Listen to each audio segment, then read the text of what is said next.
자리에 앉으셔도 될 것 같아요. 야구 이야기. 예.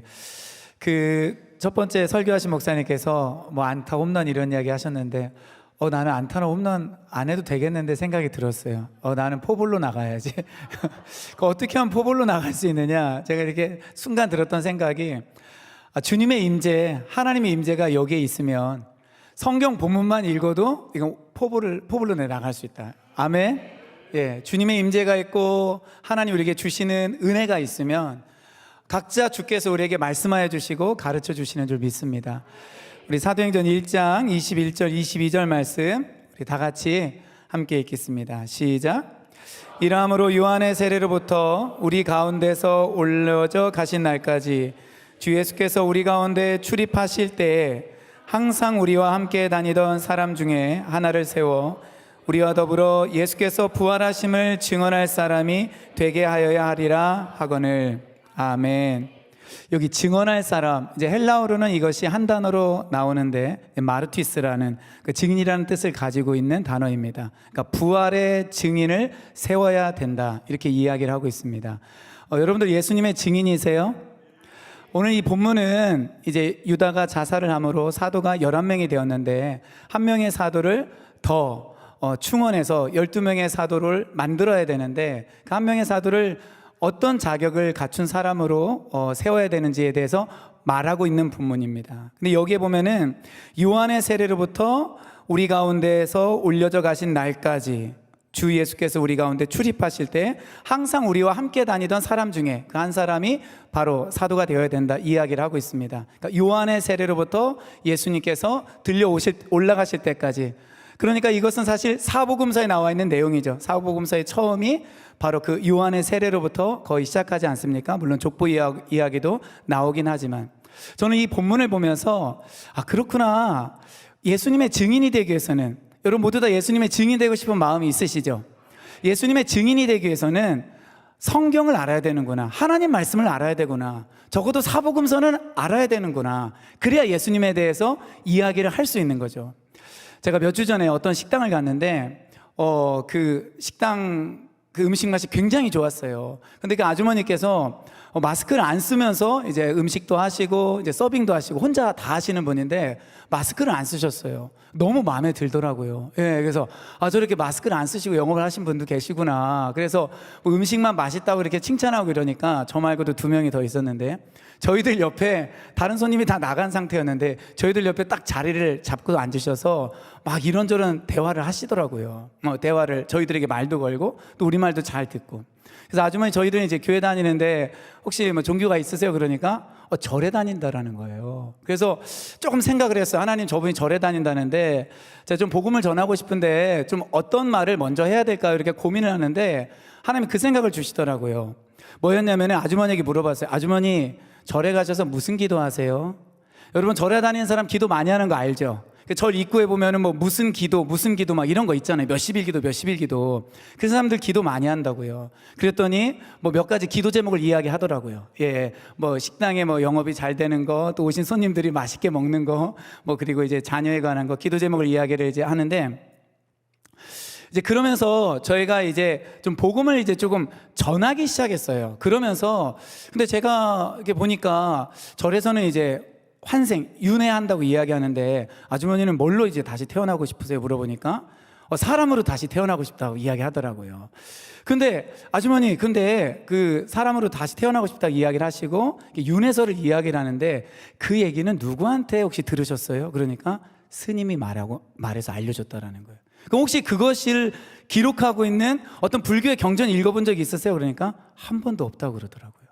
근데 없지만 보통 그렇게 이야기를 하고 있고 들으니까 그렇게 알고 있는 거예요. 그리고 그것을 믿고 있고 자기의 인생의 이후에 그 영원한 세계를 확실하지도 않은데 거기에 이제 투자를 하는 것입니다. 그래서 제가 좀 물어봤어요. 절에 가면 또 어떤 행동을 많이 하세요? 그러니까 이제 108배를 많이 한다고 그러더라고요. 108배 들어보셨죠? 이게 108번뇌가 인간이 가지고 있는 어떤 번뇌, 그리고 업보 같은 거를 과거, 현재, 미래로 나누어서 이렇게 3등분해서 108가지 이제 번뇌가 있는데 그거를 없어지게 하는 것, 그런 어떤 사라지게 하는 효력을 가지게 하는 것이 절이잖아요. 그래서 이제 108번의 죄를 하면서 뭐 나의 업보나 뭐 자녀의 업보나 이런 것들을 이제 사라지게 하는 것입니다. 그래서 그거를 이제 하신다는 거예요. 근데 요즘에도 계속 하세요? 물어보니까 요즘에는 안 한다고 그러더라고요. 왜요? 그러니까 이제 관절염이 찾아와서. 그럼 죄 문제는 어떻게 해결하지? 그래서 제가 잘 됐다. 이분 정말 복음 들어야 된다. 근데 놀라운 거는 이분이 결혼하면서 시댁이 굉장히 큰 교회에 다 출석을 하시는 분이라 그 교회에 같이 다니면서 물세례까지 받은 분이에요. 근데 이제 가정적으로 조금 안 좋아져서 다시 이제 그 집에서 나오게 됐고, 그러면서 원래 종교로, 원래 이제 불교였었는데 다시 돌아가게 된 것입니다. 그래서 그 이후로도 이제 계속 이제 식당에 종종 가게 되는데, 이제 며칠 전에는 그 이야기를 하게 되었어요. 그 108번에 그 108배 이야기를 하면서 우리 성경에서는 우리가 믿음으로 의롭게 되는 것에 대해서 이야기를 하고 있다고. 그렇게 힘들게 공로나 행위를 하지 않는다 할지라도 하나님의 사랑으로 용서받을 수 있다라고 이야기를 하니까 그분이 뭐라고 말하냐면은 음식 이야기만 하고 종교 얘기는 하지 말자 이러더라고요. 그래서 정말 이분에게는 복음이 필요하다라는 생각을 갖게 되었습니다. 여러분, 제가 이 말씀을 일단 왜 드리냐면은 우리가 이렇게 예배 드리는 것 좋죠. 그리고 찬양하고 우리가 들은 여러 가지 익숙한 말씀에 의해서 신앙생활을 합니다. 그러나 본질적으로 우리는 하나님 앞에 성경책을 들고 서 있는 하나님 앞에 한 개인이거든요. 그러니까 개인이라는 어떤 그 하나님 앞에서 너무나 독특하고 그 탁월하고 하나님 보시기에 존귀한 그 인격체라는 것은 하나님 앞에서 내가 성경책을 가지고 성경 말씀을 읽으면서 하나님이 어떠한 분인지 깨닫고 성경 말씀을 가지고 기도하고 진리를 발견하게 되는 거예요. 저도 목사이기 때문에 목사님의 설교가 귀한 것을 압니다. 그러나 우리가 개인적으로 하나님의 말씀을 연구하고 내 안에서 그 말씀과 부딪히고 그 말씀의 살아계심을 경험하지 않으면 우리는 남의 말을 따라갈 수밖에 없어요. 내가 유튜브를 통해서 들은 어떤 목사님의 설교가 그냥 나의 신앙의 중심이 돼요. 그것도 아주 잠깐. 그러니까 진짜 우리가 말씀과 부딪히면서 하나님을 경험하고 체험해야 되는데, 그것은 내가 하나님 앞에서 읽는 그 성경을 통하여서 가능해진다라는 거예요. 그게 너무나 중요하다라는 것입니다. 그 식당 아주머니처럼 다른 사람이 한 그 말에 의해서 나의 신앙을 세우는 것이 아니라 복음서를, 그리고 신약 성경 전체를, 신구약 전체를 읽어가면서 여기에는 젊은이들이 하나님을 경험하실 수 있기를 바랍니다. 저 대학생 때 선교단체 소속이어서 정말 성경 많이 읽고 뭐 방학이나 이럴 때 수련회 가면은 뭐 출애굽기 떼고 느헤미야 떼고 여호수아 떼고 학기 중에는 복음서 하나씩 계속해서 이렇게 떼면서 공부를 했거든요. 근데 지나고 보니까 그게 굉장히 좋았음에도 불구하고 내가 개인적으로 하나님 앞에서, 그러니까 그런 정해진 성경 공부 시간 말고 내가 개인적으로 하나님을 더 알기 위하여 그 내 안에서 그 성경을 내 것으로 체득화시키기 위하여 말씀 앞에 진지하게 섰는가 생각을 해보니까 거의 없었던 것 같아요. 그러니까 정해진 그런 성경 공부와 정해진 그 성경 공부의 그 텍스트를 내가 소화하기 위해서 성경을 읽었지만, 그러나 내가 정말 원해서 이 성경의 가치를 알고 이 성경으로 내가 새로워지기 위해서 주님 앞에 나가지는 못했던 것 같아요. 여기에 이제 젊은 분들이 많이 있는데, 저는 여러분들이 다시 한번 성경을 읽고, 여기 나와 있는 것처럼 사도는 보내심을 받은 자잖아요. 우리도 보내심을 받은 자잖아요. 믿습니까? 보내심을 받은 자가 성경을 몰라요. 요한의 세례로부터 예수님이 하늘에 올라가실 때까지 나와 있는 그 내용, 십자가의 죽음도 있고 부활도 있고 예수님의 많은 가르침도 있고 이적도 있잖아요. 그거를 잘 모르는데 우리가 증인이 되기가, 하나님 앞에 유능한 증인이 되기가 어렵다라는 것입니다. 그리고 또 하나, 사도행전 1장 8절에 보면 그 유명한 말씀이 있죠. 오직 성령이 너에게 임하시면 너희가 권능을 받고 예루살렘과 온 유대와 사마리아와 땅끝까지 이르러 내 증인이 되리라. 그러니까 우리가 처음에 읽었던 1장 22절에 나와 있는 증언할 사람과 사도행전 1장 8절에 나와 있는 증인이 헬라어로 같습니다. 그럼 예수님이 말씀하신 것에 의하면은 우리가 증인이 되기 위해서는 뭐를 해야 되는 거죠?